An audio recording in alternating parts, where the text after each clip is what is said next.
You can now make online payments to Central Environment Authority via GovPay.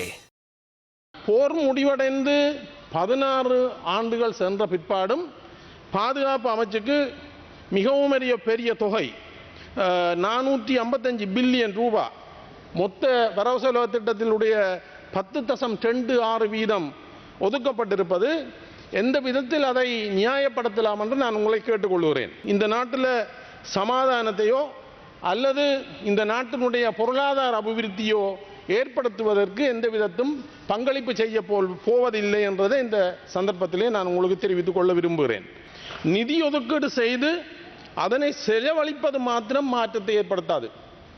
அந்த செலவால் ஏற்படும் விளைவை அளவிடக்கூடிய வகையிலே எதிர்கால திட்டங்கள் அமைக்கப்பட வேண்டும்.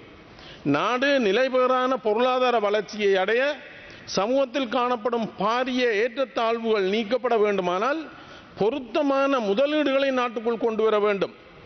ஏற்றுமதி வருமானம் அதிகரிக்கப்பட வேண்டும். இறக்குமதியை கட்டுப்படுத்தி சிறு மற்றும் நடுத்தர தொழில் முயற்சிகளை ஊக்கப்படுத்த வேண்டும்.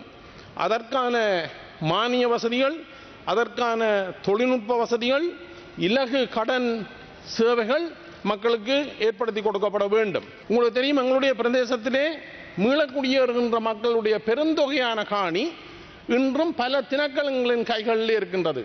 இவ்வாறு இருக்கும்போது சிறு மற்றும் நடுத்தர உற்பத்தியாளர்கள் இந்த நாட்டுக்கு எவ்வாறு பங்களிப்பு செய்ய முடியும்? ஆகவே நான் மிகவும் பணிவாக கேட்டுக்கொள்கிறேன், இந்த காணிகளை விடுதலை செய்வதற்கு, அவர்கள் பயிர் செய்வதற்கு உரிய ஏற்பாடுகள் மேற்கொள்ளப்பட வேண்டும். முதலீட்டாளர்கள் வடக்கு மாகாணத்துக்கு வர விரும்புகிறார்கள் இல்லை, அங்கு உற்பத்தி செலவு அதிகம் என்று சொல்லுகிறார்கள். வெளிநாட்டில் இருந்து மூலப்பொருட்களை கொண்டு வர வேண்டும்.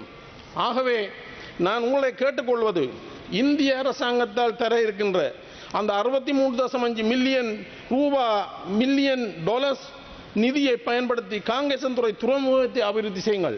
இப்போது காங்கேசன்துறை துறைமுகத்துக்கு போனால் இந்திய சினிமாக்களில் சண்டை பயிற்சிக்கு தெரிவு செய்த இடங்களைப் போல அந்த இடம் இருக்கின்றது. அதே மாதிரி தலைமன்னாரில் இருக்கிற இறங்குதுறை அபிவிருத்தி செய்யப்பட வேண்டும். அஸ்வஸ்ம திட்டத்திலே வலது குறைந்தோருக்கான ஒதுக்கீடு மிகவும் குறைவாக காணப்படுகிறது. அவர்களுடைய எலக்ட்ரிசிட்டி பில் பெரிய பில்லாக இருக்கிறது என்று சொல்லி பல வலுவிழந்தவர்களுக்கு அஸ்வஸ்ம தடுக்கப்பட்டிருக்கிறது. அவர்கள் இந்த எலக்ட்ரிசிட்டியை நம்பி வாழுகிறார்கள். அவர்கள் முடியாதவர்கள், அவர்களுக்கு அது மிகவும் அவசியம். ஆகவே எலக்ட்ரிசிட்டி பில்லை வச்சுக்கொண்டு அவர்களுக்கான நிதியை நீங்கள் ஒதுக்காமல் விட வேண்டாம் என்பதை இந்த சந்தர்ப்பத்திலே நான் கூறிக்கொள்ள விரும்புகிறேன்.